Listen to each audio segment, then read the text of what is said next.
Pullut AK. Ayyappan CV. Sukumaran വായനശാലയിൽ പുസ്തക പ്രകാശനവും വിവിധ കലാപരിപാടികളും അരങ്ങേറി. പ്രശസ്ത എഴുത്തുകാരൻ ബക്കർ മേത്തല ഉദ്ഘാടനം ചെയ്തു. ഒരു സ്ത്രീയെ സംബന്ധിച്ചിടത്തോളം എഴുതാൻ അവർക്ക് സ്വന്തമായൊരു മുറി, ആ ഒരു കൺസെപ്റ്റ് നമ്മുടെ സമൂഹത്തിൽ കുടുംബസങ്കല്പത്തിൽ ഇല്ലായിരുന്നു. സ്ത്രീക്ക് സ്വന്തമായൊരു മുറി എഴുതണമെന്ന് തോന്നുമ്പോൾ, അല്പം സ്വസ്ഥമായിരിക്കണമെന്ന് തോന്നുമ്പോൾ, തൻ്റെതായൊരു ലോകത്തേക്ക് തനിക്ക് മറ്റുള്ളവരെയെല്ലാം പുറത്താക്കി വാതിലടച്ച് അങ്ങനെ തൻ്റേത് മാത്രമായ ഒരു ലോകം സൃഷ്ടിക്കണമെന്ന് തോന്നുമ്പോൾ അതിനുതകുന്നൊരു സാഹചര്യം ഉണ്ടാകണമെങ്കിൽ ഈ ഒരു ഭൗതികമായ പരിസ്ഥിതി വേണം. പക്ഷെ എല്ലാവർക്കും അത് ഉണ്ടാകണമെന്നില്ല. അപ്പൊ ഒട്ടേറെ അതിജീവനങ്ങൾ നടത്തിയാണ് ഒരു സ്ത്രീ എഴുത്തിലേക്ക് കടന്നു വരുന്നത്. സാമൂഹ്യ സാഹചര്യങ്ങൾ, കുടുംബ സാഹചര്യങ്ങൾ, ഒട്ടേറെ പ്രശ്നങ്ങളുണ്ട്.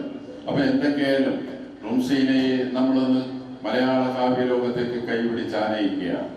റുംസീന കവിത എഴുതണമെങ്കിൽ കുറെ കൂടെ ശക്തമായ രീതിയിൽ വായനയിലേക്ക് കടക്കേണ്ടതുണ്ട്. സമകാലീന കവിതകൾ വായിക്കേണ്ടതുണ്ട്. എങ്കിൽ മാത്രമേ കവിത നിരന്തരം പുതുക്കപ്പെടാൻ കഴിയുകയുള്ളൂ. അങ്ങനെ നിരന്തരം പുതുക്കുമ്പോൾ മാത്രം. എ.പി. രോഹിണി അധ്യക്ഷത വഹിച്ചു. കരൂപ്പടന്ന സ്വദേശിയായ എ.ബി. റുംസീനയുടെ ആദ്യ കവിതാ സമാഹാരം പ്രാർത്ഥനയുടെ നിനക്കായി പ്രശസ്ത എഴുത്തുകാരൻ ബക്കർ മേത്തല ഡോക്ടർ ധന്യ ഇല്ലത്തിന് നൽകിക്കൊണ്ട് പ്രകാശനം ചെയ്തു. നഗരസഭാ കൗൺസിൽ ചൈതന്യ ബിജു, മുൻ councillor P N. Veerachandran, Kodungallur taluk library council secretary N.S. Jayan, UK Radhakrishnan, N.A.M. Ashraf എന്നിവർ സംസാരിച്ചു.